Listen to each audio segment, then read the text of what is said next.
Hi everyone, welcome to সহজ পাঠ। আজকে আরও একটি টপিক নিয়ে তোমাদের সাথে ডিসকাশন করব। তো বেশ কিছুদিন আগে তোমাদের রাইটিং গ্রুপে এই টপিকটি নিয়ে আলোচনা করা হয়েছিল, তো ভাবলাম একটু ডিসকাশন করে দেওয়া যাক। Student politics in India, a brief history from its origins in 1905 to the present day. So এখানে আমরা ডিটেল ডিসকাশন করব এই টপিকটিকে নিয়ে, এবং এখানে একটি আর্টিকেল রয়েছে, সেই আর্টিকেলটি আমরা পড়ব। এবং এই যে আর্টিকেলটির মাধ্যমে তোমরা স্টুডেন্ট পলিটিক্স ইন্ডিয়াতে তার অরিজিনেশন কোথা থেকে হয়েছে এবং প্রেজেন্ট ডে তার কি পরিস্থিতি সেটা নিয়ে একটু আইডিয়া করে ফেলতে পারবে। তো প্রথমত স্টুডেন্ট পলিটিক্স নিয়ে যখন আমি বাংলাতে লিখতে দেওয়া হয়েছিল, ইংলিশে এটি নিয়ে আলোচনা শুরু করছি যাতে দুটো দিক থেকেই তোমাদের প্রিপারেশনটা হয়। আমরা এরকম বাংলা ইংলিশ মিলিয়েই ব্যাপারটাকে নিয়ে এগোবো। তো এক্ষেত্রে সিম্পল একটা কথা মাথায় রাখতে হবে, স্টুডেন্ট পলিটিক্স এই শব্দটা ভারতবর্ষে অনেকটা নেগেটিভলি মোটিভেটেড। তো আদতেও কি এটি সত্যিকারের নেগেটিভলি মোটিভেটেড একটা টপিক, না এর মধ্যে কিছু রিয়েলিটি আছে? তার যথার্থতা তুমি যদি জানো তবেই না তুমি আনসারটা যাই লেখো না কেন, সেটা যেটাই লিখতে দিক না কেন, সে প্যারাগ্রাফ রাইটিং হোক বা হোয়াট এভার, ঠিক আছে? তো হোয়াট এভার দ্য থিং, তোমাকে আগে তার কনটেক্সটটাকে জানতে হবে। তো কনটেক্সট না জানলে তুমি ভুল উত্তর লিখবে। আগে আমরা তাই স্টোরিটা শুনি যে স্টুডেন্ট পলিটিক্স ইন্ডিয়াতে, ভারতবর্ষে যে স্টুডেন্ট পলিটিক্সটা শুরু হচ্ছে, সে শুরু হওয়ার পিছনে ব্যাকগ্রাউন্ড নলেজটা কি আছে। সো এখানে একটি ছবি আমরা দেখতে পাচ্ছি, যেই ছবিটা আমাকে মনে করিয়ে দিচ্ছে আমাদের স্বাধীনতার ইতিহাস সম্পর্কে। এবং এখানে যেই ক্যারেক্টারের মধ্যে সবচেয়ে বেশি যাকে আমি উজ্জ্বলভাবে দেখতে পাচ্ছি, ভগৎ সিং, যিনি স্টুডেন্ট পলিটিক্সের সাথে সামহাও যুক্ত ছিলেন। তাহলে আজকে স্টুডেন্ট পলিটিক্স শব্দটা তুমি যদি মাথায় প্রথম শোনো, তাহলে সবাই প্রথমে বলে কি খারাপ। আমি কোনো পার্টিকুলার ইনস্টিটিউশন নিয়ে কথা বলছি না, কি বলা হয়, খারাপ বলা হয়। বাট আজকে ভগৎ সিং কি তাহলে তখনকার টাইমে ভুল করেছিলেন?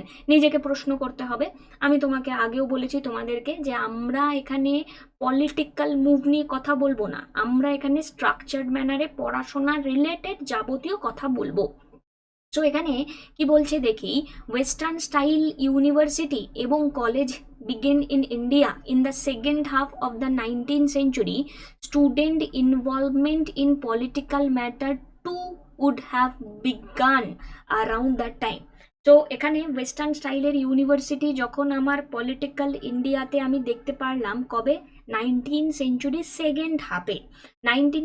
সেকেন্ড হাফে যখন আমি এই পলিটিক্যাল স্ট্রাকচারটা শুরু হলো ভারতবর্ষে, স্টুডেন্টরা এখানে যোগদান করা শুরু করলো পলিটিক্যাল ম্যাটারে। ওই পার্টিকুলার মোমেন্টে এটা আমরা দেখতে পারলাম শুরু হলো, ঠিক আছে, চালু হলো।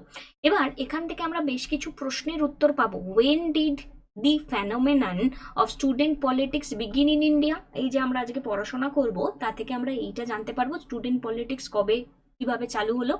লার্জ স্কেলে স্টুডেন্ট ইনভলভমেন্ট এখানে রেকর্ড হয়েছিল স্বদেশী মুভমেন্টে। Student involvement in freedom movement was instrumental in its success. This is too much important point. এই পয়েন্টটা কিন্তু তোমার লেখাতে থাকা উচিত যে স্টুডেন্ট পলিটিক্স ইন ইন্ডিয়া যখন থাকছে, যে একটি স্টুডেন্টের ইনভলভমেন্টই আমার ফ্রিডম মুভমেন্টকে সাকসেসফুল বলেছে, সাকসেসফুল করিয়েছে, ঠিক আছে? স্টুডেন্ট না থাকলে সেই সাকসেসটা আমরা পেতাম না। তো এখানে কি বলছে, for more than half a decade now former JNU student leader Kanhaiya Kumar এখানে পলিটিক্যাল স্ফিয়ারে আছে। এবার দেখো আমি এখানে কতটা কথা বলতে পারি বা বলতে পারি না সেটাও তোমাকে বুঝতে হবে, এবং তোমার কথার মধ্যে কিন্তু কোনো এমন ভাব থাকবে না যার দ্বারা তুমি এইটা প্রভাব ফেলছো কথার মধ্যে যে কানাইয়া কুমারকে তুমি সাপোর্ট করছো বা করছো না। এই লাইনটার মধ্যে কিন্তু সেরকম কোনো কথা নেই। এখানে কি বলছে যে হাফ ডিকেড হয়ে গেল, for a more than half decade হয়ে গেল, এখানে জেএনইউ স্টুডেন্ট একজন লিডার যার নাম হচ্ছে কানাইয়া কুমার, তিনি পলিটিক্যাল স্ফিয়ারে নিউজে আছেন এবং তিনি একটি ন্যাশনাল অ্যাটেনশন হয়ে গেছেন ফেব্রুয়ারি 2016 থেকে। কিসের জন্য? যখন তার উপর সেডিশন চার্জ লাগানো হয়েছিল, তাকে অ্যারেস্ট করা হয়েছিল, বিভিন্ন রকম চ্যাবেটিক ইভেন্ট এখানে হয়েছিল, এবং যার জায়গা থেকে আমাদেরকে বলা যায় তিনি সেন্ট্রাল ফিগারে তারপরে এখানে চলে এসেছিলেন। তার যে রিসেন্ট ডিসিশন, রিসেন্ট বলতে গেলে 2021-এর ঘটনা, রিসেন্ট যে ডিসিশন কংগ্রেসে কন্টিনিউ হওয়া নিয়ে, এবং তার রেসপেক্টে এখানে তিনি আবার স্পটলাইটে এসেছেন, ঠিক আছে? এবার তুমি যদি মনে করো তুমি কথাটা লিখবে বা লিখবে না, ঠিক আছে, তোমাকে এখানে পলিটিক্যাল পার্টির কথা লিখবে না, কিন্তু এই যে অ্যান্টি বিজেপি পলিটিক্স নিয়ে এখানে কথা বলছে না, একদমই না, তোমার এগুলো পারপাস নয়। ওকে, তো এখানে এখানে an opinion held by many, এটা খুব ইম্পর্টেন্ট পয়েন্ট। ওই যে প্রশ্নটা আমি প্রথমে করলাম যে স্টুডেন্ট পলিটিক্স ঠিক না ভুল, স্টুডেন্ট পলিটিক্সের যথার্থতা কি আছে। তো একটি ওপিনিয়ন আছে অনেকের দ্বারা, তো কখনোই কোনো একটা জিনিসকে 100% কখনোই কেউ অ্যাকসেপ্টেন্স দেয় না। তো প্রাইমারিলি এখানে বেশ কিছু লোকজন আছেন যারা who have no patience with contrary views is that student should not participate in politics, যেটা আমাদেরকে বোঝানো হয় student should not participate in politics. এবার student should not participate in politics কেন? এখানে বলছে যে they should instead focus on their study and let the world set itself right by itself. তো তাদের পড়াশোনা করা উচিত, ঠিক আছে, স্টাডিতে ফোকাস করা উচিত। এই যে typical middle class living room morality এখানে লাস্ট ফিউ ইয়ারে আমরা দেখতে পাচ্ছি যেই ট্রেন্ডটা টুইটার হোয়াটসঅ্যাপ ইত্যাদি ইত্যাদি জায়গায় মুভ করছে, এবং এই যে আমাদের এই যে সেকশনটা এর দ্বারা আমরা প্রভাবিত হচ্ছি।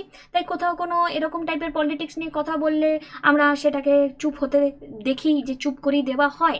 এবার হিস্টোরিক্যাল বেশ কিছু ফ্যাক্টস রয়েছে, আদারওয়াইজ স্টুডেন্ট যারা কন্টিনিউয়াসলি এখানে হিস্টোরিক্যাল ফ্যাক্টের মাধ্যমে আমরা প্রমাণিত আমরা দেখতে পারবো যে স্টুডেন্টরা কন্টিনিউয়াসলি এখানে জড়িত রয়েছে।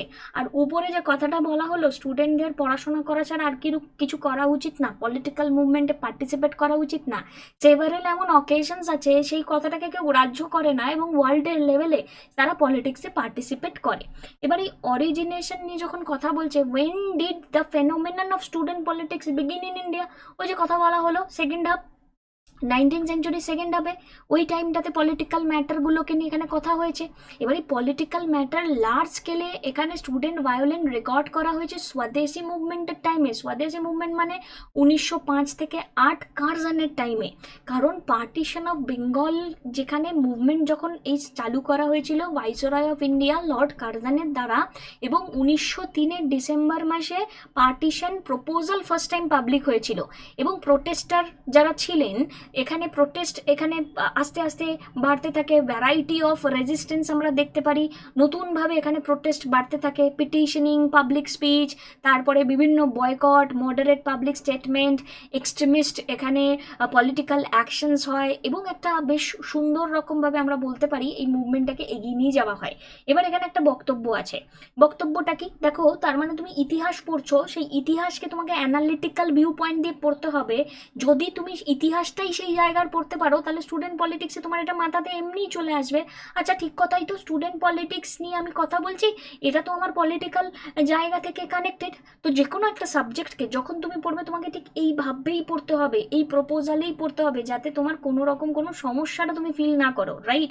সো আমাদের সাথে তোমরা পেইড সেকশনে হিস্ট্রির যে সেশনসগুলি চলছে সেখানে যুক্ত থাকো, সেখানে এরকম স্টোরির মাধ্যমেই কিন্তু আমরা পড়ে থাকি, এবং ডিটেল নোটস, এমসিকিউ প্র্যাকটিস সমস্ত কিছু তোমাদের সাথে আমরা সেখানে প্র্যাকটিস করিয়ে থাকি, তোমাদের স্টেপ বাই স্টেপ হেল্প করা হয় প্রিপারেশনে। যাই হোক, এইবার এখানে এই যে আমরা দেখতে পাচ্ছি এখানে এই ঘটনাগুলো যখন ঘটছে, along with student, women and large section of rural urban population to participated। তাহলে স্বদেশী মুভমেন্টে যখন আমরা দেখেছি উইমেনরা পার্টিসিপেট করে, লার্জ সেকশন রুরাল আরবান এই যারা মেম্বাররা রয়েছে তারাও এখানে পার্টিসিপেট করেন, এবং এখানে দেখা যাচ্ছে এই মুভমেন্ট এবং আদার পলিটিক্যাল ডেভেলপমেন্ট এখানে যখন আমরা দেখতে পাচ্ছি ডিফারেন্ট পার্টসে কান্ট্রি ছড়িয়ে গিয়েছিল, এবং ডাজেন্স অফ ইয়াং ম্যান উইমেন এখানে বিলিভ করতে শুরু করেছিলেন ভায়োলেন্ট অ্যাকশনে, এবং সেই ভায়োলেন্ট অ্যাকশন তারা ভেবেছিল যে ব্রিটিশরা সেই ভায়োলেন্ট অ্যাকশন থেকে ভয় পেয়ে যাবে এবং ভয় পেয়ে পৃথিবী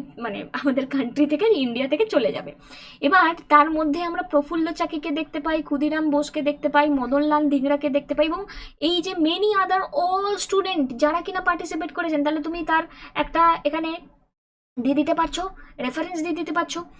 এগেইন নন কোঅপারেশন মুভমেন্ট হয়েছে যার দ্বারা স্টুডেন্ট পার্টিসিপেশন বেড়েছে, বয়কট এখানে ইনক্লুড হয়েছে, অ্যাফিলিয়েটেড স্কুল কলেজ তারা নন কোঅপারেশনে পার্টিসিপেট করেছে, এবং দেখা গেছে যে 90,000 স্টুডেন্ট তারা স্কুল ছেড়ে দিয়েছে, স্কুল কলেজ ছেড়ে দিয়েছে, এবং এখানে দেখা যাচ্ছে যে 800 ন্যাশনাল স্কুল অ্যান্ড কলেজে সেই পার্টিকুলার মুভমেন্টে তারা পার্টিসিপেট করেছে। ন্যাশনাল কলেজের মধ্যে এবার একটা জাতীয়তা বোধ তারা গড়ে তুলেছে।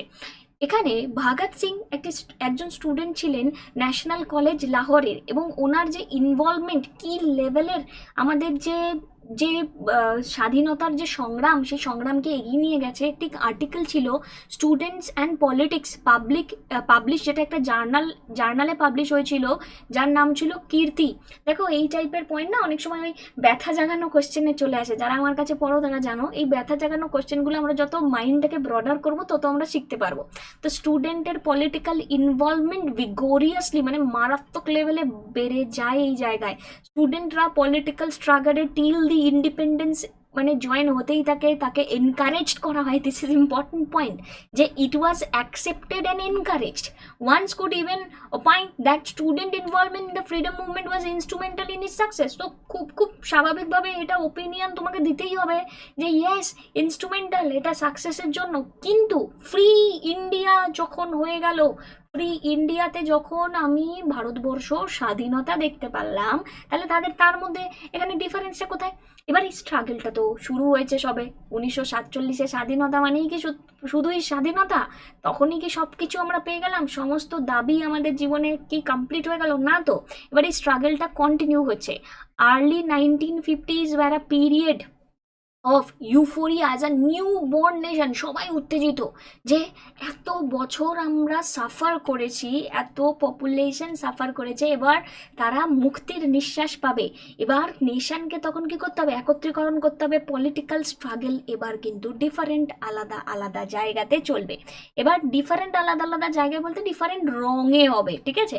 কারণ এবার হচ্ছে গিয়ে কি লিঙ্গুইস্টিক স্টেটের রেসপেক্টে সেভারেল অ্যাজিটেশন হবে, এবং যেখানেও কিন্তু আমরা স্টুডেন্ট পার্টিসিপেশন দেখতে পেরেছি। এক্ষেত্রেও কিন্তু আমরা বলতে পারি এই যে সাচ টাইপ অফ অ্যাকশন এখানে কিন্তু ইম্পেটাস মানে মোটিভেটেড করছে ইনভলভমেন্টের রেসপেক্টে।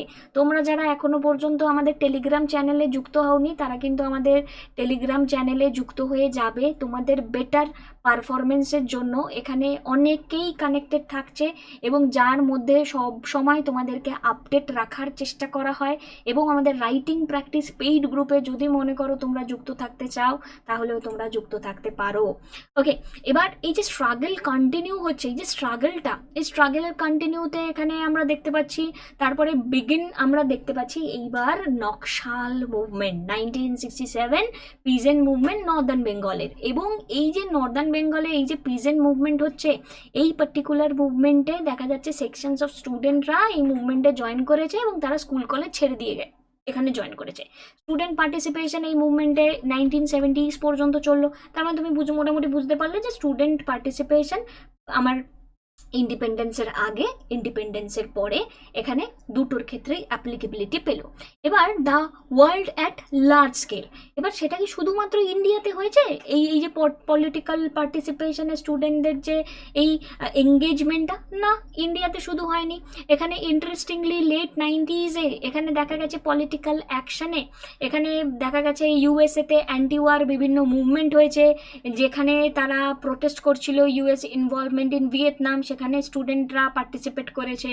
তারপরে একই রকমভাবে এখানে আমরা দেখতে পারি সিভিল রাইট মুভমেন্ট চলেছে আফ্রিকান আমেরিকানে, সেখানেও স্টুডেন্টরা পার্টিসিপেট করেছে। সেই সমস্ত রাইটে সিভিল রাইটস অ্যাক্ট নিয়ে তারা পারপাসে এখানে পার্টিসিপেট করেছে।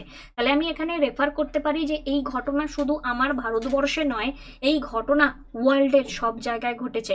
এখানে ফ্রান্সে ঘটেছে, আলাদা আলাদা এখানে ব্রুটাল এক্সপিরিয়েন্সেস এখানে শেয়ার করা হয়েছে। এত কিছু তো লেখার দরকার নেই, তোমার আইডিয়া থাকা উচিত যে হ্যাঁ ভারতবর্ষে হয়েছে, ভারতবর্ষের বাইরেও হয়েছে। এবার 1970 এবং তার পরবর্তী টাইমে স্টুডেন্টদের যে অ্যাক্টিভিজম নিয়ে আমি কথা বলি, দেখো বাংলাদেশের আমরা লিবারেশন জানি, ওয়ার হয়েছে 1970s-এর টাইমে, তাহলে সেখানকার ন্যাশনাল সেন্টিমেন্টেও এটা একটা সেন্স অফ অ্যাচিভমেন্ট নামে জানি। তারপরে 1974 এখানে নব নির্মাণ আন্দোলন গুজরাটে হয়েছে, সেক্ষেত্রেও আমরা এই প্রোটেস্টে পার্টিসিপেশন দেখতে পারি। তাহলে এই যে সিমিলার ইভেন্টসগুলো কন্টিনিউ হচ্ছে, তাতে আমরা পার্টিসিপেশন দেখতে পাচ্ছি। এবার এই পার্টিসিপেশনে আমি যদি দেখি, এক্ষেত্রে তার মানে কি আমি ফ্রিডম অফ স্পিচ নিয়ে কথা বলছি, রাইট টু লাইফ নিয়ে কথা বলছি, আমার ফান্ডামেন্টাল রাইটকে নিয়ে কথা বলছি। তাহলে এগুলো তো জাস্টিফাইড, রাইট? আমি তো বলতে পারি এগুলো নিয়ে কথা। এগেইন এখানে পলিটিক্যাল পলিটির নলেজ তোমাকে এখানে কাজে লাগাতে হবে। যদি পলিটির তুমি আর্টিকেলগুলোকে মাথায় রাখতে পারো, রাইট টু লাইফকে নিয়ে কথা বলতে পারো, তুমি ফান্ডামেন্টাল রাইটের এখানে 19-এর রেসপেক্টে তুমি ফ্রিডম অফ স্পিচকে নিয়ে কথা বলতে পারো, তুমি বলতে পারো ফ্রিডম অফ অ্যাকিউমুলেশন, মানে সভা সংঘ করতে পারে মানুষজন, তাহলে সেই পয়েন্টগুলো তুমি যদি দাও তাহলে তোমার উত্তরটাকে তুমি জাস্টিফাইড করছো। মানে যিনি তোমার লেখাটা পড়ছেন তিনি বুঝতে পারছেন ইয়েস এই পার্টিকুলার পার্সনটি কোনো ভুল কাজ করছে না, ভুল লেখা লিখছে না, কারণ সে জাস্টিফাই করছে তার আনসারটা। এবার একজন মানুষ সে ঠিক হচ্ছে না ভুল হচ্ছে কি হচ্ছে সেটা বলবে যখন, তখন তো তাকে গভর্নমেন্টকে শুনতে হবে, বিকজ আমরা এখানে আফটার অল ডেমোক্রেটিক কান্ট্রি। এবার সেই পার্টিকুলার মানুষটিকে যদি জেলে ধরে নিয়ে চলে এলাম, স্টুডেন্টের রেসপন্সটাকে চুপ করে বন্ধ করে দিলাম, সেটা তো জাস্টিফাইড নয়, জাস্টিফাইড নয়। তাহলে সেই জাস্টিফিকেশন নিয়ে আমার এখানে কোশ্চেন হচ্ছে।